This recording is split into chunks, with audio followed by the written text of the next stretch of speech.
اهلا وسهلا، كي دايرين؟ لاباس عليكم؟ كلشي بخير؟ اموركم هانيه؟ كي دايرين مع الحياه؟ ظروف الحياه كي دايرين؟ واش المورال طالع ولا نازل؟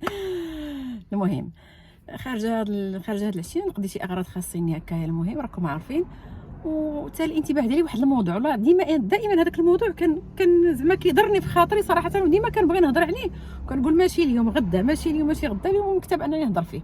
علاش اللي خلاني نهضر فيه؟ انا واقفه هكا غاديه في الشارع عادي عرفتي دوك البنيتات الصغيورين، واحد البنيته غزيوله مسكينه، هي خوها ولا ما عرفتش خوها ولا ماشي خوها. المهم انا كنظن انها خوها حيت كيشبه لها، وسولتها ولكن ما قالت لي، ما تيقتهاش صراحه. المهم الدري باقا صغيره، تكون عندها تقريبا ديك 6 سنين هكاك. اش غنقول لكم، والله العظيم واحد المنظر صراحه كيعز في النفس، انك كتشوفي دوك الوليدات بحال هكاك وجايين كيطلبوا هذا حشومه. والله ما انا ما كنعيبش على دوك الوليدات لانهم باقيين صغارين، كنقول باقيين صغار، ما عارفين حتى شي حاجه في هذه الحياه، ما عارفينش مصيرهم في الحياه، ما عارفين شنو كيساينهم، ما عارفين شنو اللي خصهم يديروا، خصهم ما خصهمش يديروا. ولكن قد ما كنعيب على لي بارون، على الام وعلى الاب، خصوصا الام. لان ملي سولتها قلت لها علاش كتخرجي تطلبي؟ فين ماماك فين باباك؟ قالت لي ماما اللي كتصيفطنا نطلبوا، ماما اللي كتصيفطنا. كتقول لنا، سولت داك الوليد قال لي حتى انا ماما اللي كتصيفطني، كتقول لي سير خرج جيب لي الفلوس. حشومه والله العظيم الا عيب وعار انك تولدي دوك الوليدات وديرهم استثمار. ماشي استثمار هذاك، اش غادي تجيب لك كاع؟ اش غادي تجيب لك في النهار بالسلامه والعافيه؟ قد ما ان داك الوليد الا ربيتيه وكبرتيه وقريتيه بما يرضي الله، حنا ما كنقولوش انك تربيه، انك تقري في واحد المدرسه اللي هي غاليه، ولا كتلبتي شي حاجه اللي ما كايناش، ولا الانسان كيمشي حسب المستطاع ديالو، كل واحد يمشي على حسب المستطاع ديالو، ونكونوا قانوعين. والله نكونوا قانوعين مع وليداتنا في حياتنا، مع داكشي اللي كتب لنا سيدي ربي. راه كل واحد كتب عليه ربي شي حاجه في الحياه ديالو، كاين اللي عطاه ربي الفلوس، كاين اللي عطاه الصحه، كاين اللي عطاه الوليدات، كاين اللي عطاه، كل واحد شنو عطاه في الحياه، لان الله سبحانه وتعالى له حكمه في ذلك. ولكن انا اللي كنعيب على التربيه، لان التربيه هي اهم حاجه في هذه الحياه. انت داك الولد هذيك البنيته، علاش والداه الا ما قادراش تربيه، الا انه غتصيفطيه لنا ويخدم؟ ما غنقولوش غيخرجوا شي وحدين يقولوا لا مو مريضه، اختو مريضه، ما عندهمش الله يحسن العوان. لا سمحي لي، داك الوليد باقي صغير، ديك بلاصتو في المدرسه، بلاصتها في الدار. ديك البنيته انا غنخليها في الدار، وغنخرج انا نخدم عليها، نضرب عليها الميناج ونخدمها ونخدم عليها، ونضرب عليها تماره بالليل وبالنهار باش نطلعها واحد البنيته زوينه، واحد النقله زوينه، واحد النقله طيبه اللي تكون نافعاني انا قبل ما تنفع هذا المجتمع. لان في الاخر شكون كيدي التهمه؟ واش الام؟ راه الام اللي الا كانت ديك البنيته مثلا مربيه مزيان وخرجت زوينه وقاريه، ولا غير خرجت كربة بيت، ولا خرجت انها غير شي حاجه، انها انسانه صالحه في المجتمع بغض النظر على شنو كدير في حياتها. دائما الناس كيقول الله يرحم شكون ربى ديك البنيته، الله يرحم الله يرحم الوالدين. يعني ملي كتكون نقله زوينه، نقله طيبه. ولكن ملي ما كتكونش نقله طيبه، راه انت اللي كتدي النعله وكتدي الهضره. والله يعني بقات فيا صراحه، والله ما نكذبش عليك، والله اقسم لكم بالله زعما، والله شاهد عليا. والله لو كان قدرت نقول لها تمشي، لو كان زعما ما كانش، راكم عارفين شنو كاين وهذا، والله تنديها معايا نربيها كبنتي وندير فيها الخير لله في سبيل الله. ولكن شحال قدك، يعني راه كتشوف ماشي وحده، ماشي 3، ماشي 4، راه كاين بزاف. كنشوفوا هذوك المناظر، كنشوفوا دوك الاشكال ديال الوليدات اللي كيسعاو. والله والله ما كرهتش، ما عمري قلت لكم بارطاجي، ولكن هذا الفيديو ما كرهتش انه يتبارطاجا لواحد الدرجه كبيره. راه ماشي عيب ان الام تخرج تخدم، ماشي عيب ان الاب يخدم في اي حاجه، يخدم حتى خدمه 2 3 ماشي مشكل، غير باش انك تقدر على دوك الوليدات توفر لهم العيش الكريم. حنا ما كنقولوش العيش الكريم ان واحد اللي تجلس واحد الدويره نقيه وتاكل وتشرب وتقرا، داكشي بما يرضي الله، شي حاجه حسب المستطاع ديالي. ولكن باش انني نخرج ديك البنيته تطلب، انا غنقول لها هضره غيجي راجل، ما عرفت، الله اعلم كل واحد وتربيته كيف كنقولوا. دابا ناس كنهضروا على التربيه، يقدر يقول لها شي هضره ساقطه، هي البنت كتعلم الهضره من هذا لهذا، من هذا لهذا. كيف بغيتي هذيك السيده مثلا، هذيك البنيته اللي كبرت في داك الوسط ديال تسعايت، انها كطلب وكتسمع الهضره من هذا لهذا لهذا لهذا. يعني راه غتسمع اي حاجه مادام خرجتي للشارع، راه غتسمع اي حاجه. راهم كبرناهم في ديورنا وحرصنا عليهم وضربنا عليهم تماره وكبرنا عليهم وقلينا عليهم الويل والويلات، ورغم ذلك كتسمعي شي حاجه بعض المرات كتشوفي فيهم شي حاجه كتصدمك. عاد انك تلقيها للشارع، راكم عارفين الشارع شنو فيه، كلاب الضاله من جميع الجوانب، راه حتى العائلات ولاو كلاب ضاله، ما غنقولوش غير الرجال. لا اله الا الله محمد رسول الله. والله زعما ما عرفتش، خص الدوله صراحه دير شي والله دير شي غرامه على شي حد. هذوك النساء ودوك الرجال اللي كيولدوا دوك الوليدات وكيسمحوا فيهم، ولا كيصيفطوهم انهم يصيفطوهم يخدموا عليهم. والله خص تكون واحد الرقابه صارمه هنا في المغرب، لان زعما هادشي عيب وعار انك تشوفي البنيتات الصغار. علاش ملي كنمشيو لدول وحدين اخرين ما كنشوفوش واخا كتلقاي مثلا شي حد كيطلب، ولكن كيطلب واحد الطريقه زوينه، كتلقاه كيدير الموسيقى ومفرج قدامه وانت بغيتي تعطيه واش تعطيه كدوزي، ولكن كتبقى كرامته، كيبقى احترامه، كيبقى. ولكن ما بداش تشوفي الدراري الصغار باقي خاصهم التربيه، بلاصتهم في الدار ماشي في الشارع. والله كيعز في النفس ديالنا ان باقي هاد الظاهره عندنا في المغرب، كيعز في النفس والله، رغم الوعي اللي وصلوا ليه الناس، رغم زعما راه الحمد لله حتى واحد ما بقى جاهل، حتى واحد ما بقى، كلشي الناس عارفين. وما غاديش نقول لك ما كاينش الخدمه، اللي بغى يخدم بما يرضي الله عطا الله. انا واحد النهار عاوتاني كنت خارجه، كنلقى وحده مرا كبيره كطلب، ماشي مرا كبيره زعما تقريبا، المهم ديك 36 سنه تكون عاد تقريبا. وسولتها قلت لها علاش كطلبي؟ قالت لي عندي وليداتي وهذا وهذا وهذا. قلت لها اجي نقول لك تجي تخدمي معايا في الدار، انا غير زعما بغيت نتيستيها ولو. وقلت لها جي تخدمي معايا في الدار، قالت لي لا ما نقدرش نخدم معاك في الدار. قلت لها علاش؟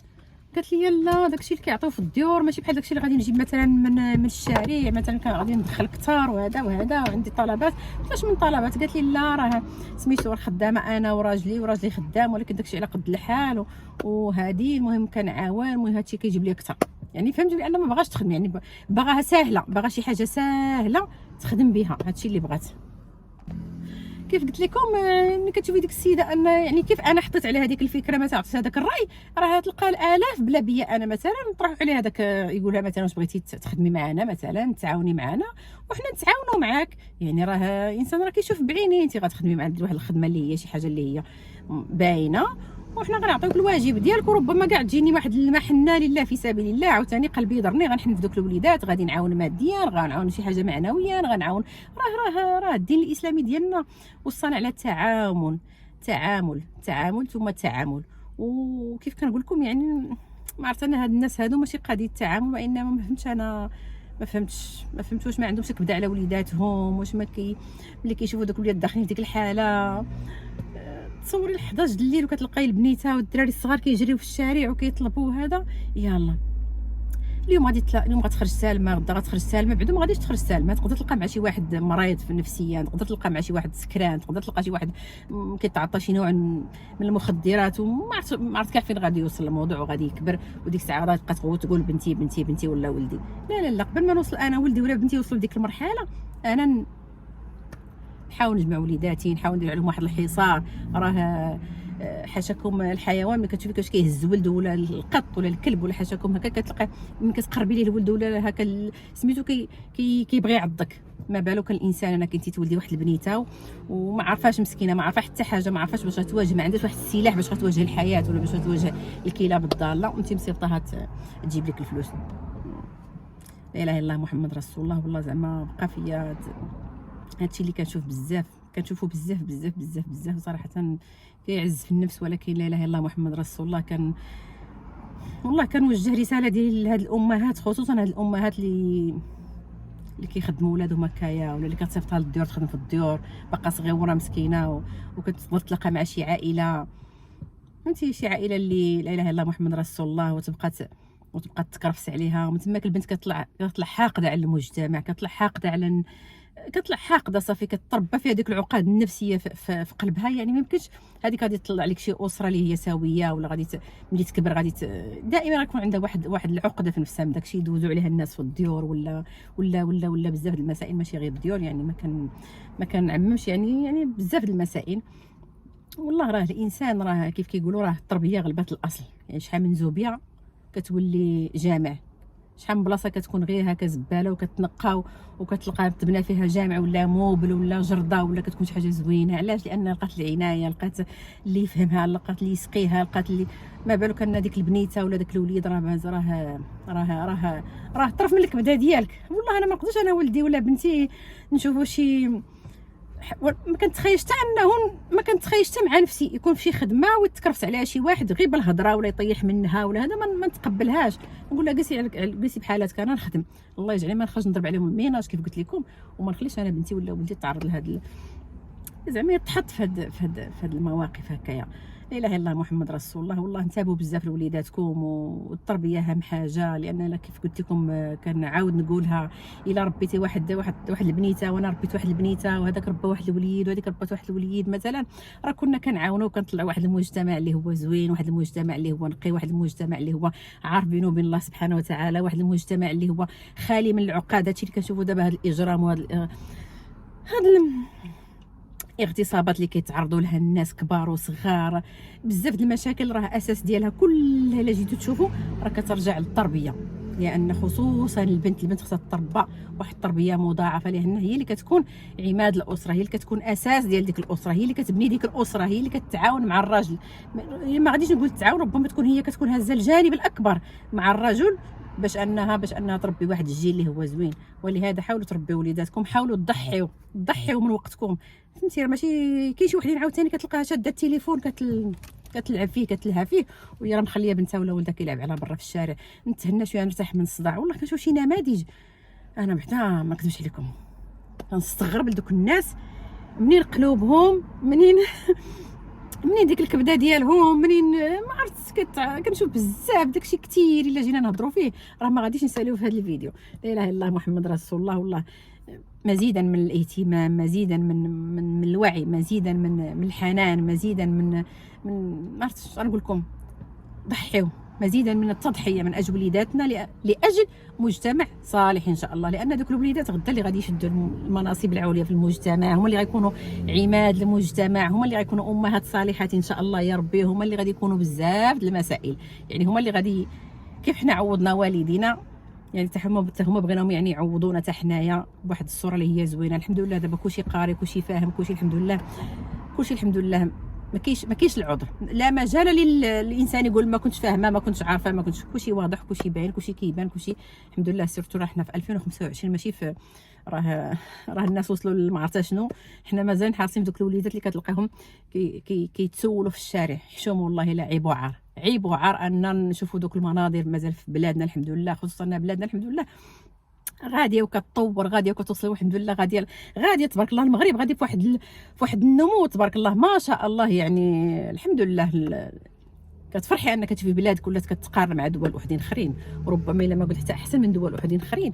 ولكن خص بنادم يوعى شويه، خص شويه الوعي، ماشي الوعي في اللبس ولا الوعي في الهضره ولا الوعي في داكشي ديال التليفونات والسوشيال ميديا. كتخربق داكشي، راه كلشي كيطير فيه، كلشي فاهم فيه، كلشي واعي فيه. ولكن نوعاو كيفاش نربيو ولادنا، نعرفوا كيفاش نعطيوهم الحنان، نعرفوا كيفاش نكبروهم، كيفاش نكونوا قرابين مع وليداتنا. باش حتى عندها شي مشكل هذيك البنيته ولا داك الوليد يجي عند امه هي اول حاجه اللي غادي يجي يشكي عليها ويعاود لها شنو اللي كيضرو، شنو اللي تعرض ليه، شنو كذا باش كتعرفي تعالجي المشكل. وهادشي كله بالتربيه الصالحه وبشويه ديال التضحيات من الامهات، الى ما قلت كامل التضحيه. هادشي اللي غادي نقول لكم، وتبارك الله عليكم. وراني تعطلت على الاشغال ديالي، والله يعاونكم، الله يسر الجميع يا ربي، واللي عنده شي حاجه الله يهديها ليه. هادشي اللي غادي نطلبوا يا ربي.